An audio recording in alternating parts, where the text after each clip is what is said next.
यह परिवर्तन जो असंभव था वह संभव हुआ है। पिछली सरकारों की दंगा पॉलिसी को भी आप लोगों ने देखा है।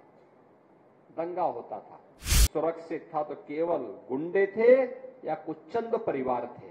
आज जो गुंडे पहले सुरक्षित थे, आज वे असुरक्षित हुए हैं। यह परिवर्तन जो असंभव था वह संभव हुआ है। पिछली सरकारों की दंगा पॉलिसी को भी आप लोगों ने देखा है। दंगा होता था। मैं 2017 में जब आया था ये विधानसभा चुनाव का शुभारंभ करने के लिए, जब मैंने यहां पे चुनाव की बात कही तो लोगों ने कहा, अरे साहब यहां पे तो एक सरकार का एक मंत्री ऐसा है कि जो उसके सामने कौन बोल पाएगा। यानी सरकार के संरक्षण में और आम जनता की आवाज को किस कदर बंद कर दिया जाता था। व्यापारी असुरक्षित, बेटी असुरक्षित,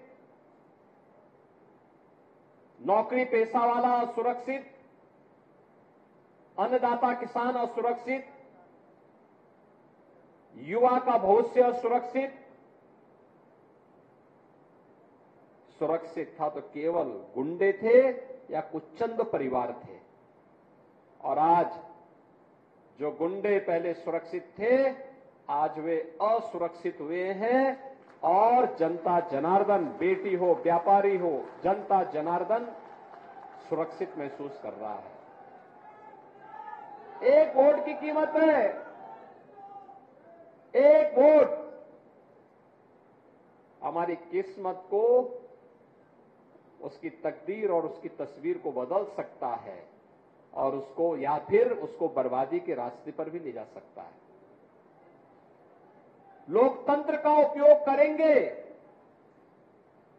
तो भविष्य को सुनहरा उज्जवल भविष्य की ओर अग्रसर लेके चल सकता है, लेकिन उसका दुरुपयोग करोगे, गलत हाथों में जाएगा तो उसको बर्बाद करने में चूकेगा भी नहीं। और यही होता था। और मैं अभिनंदन करूंगा आप सबका, बुलंदशहर वासियों का खास तौर पर। उन्होंने सत्र के बाद से सभी सीटें भारतीय जनता पार्टी की झोली में भर करके दिया। कोई सोचता था बुलंदशहर में गंगा एक्सप्रेसवे जाएगी, वह साकार हो रहा है। आप बुलंदशहर में बैठेंगे 6 घंटे में। इस वर्ष के बाद, इस वर्ष के अंत तक ऐसा प्रयास हो रहा है कि प्रयागराज में अगले वर्ष कुंभ का आयोजन होगा, तो उस कुंभ के आयोजन में बुलंदशहर के लोग 6 से 8 घंटे में सीधे पहुंच जाएंगे।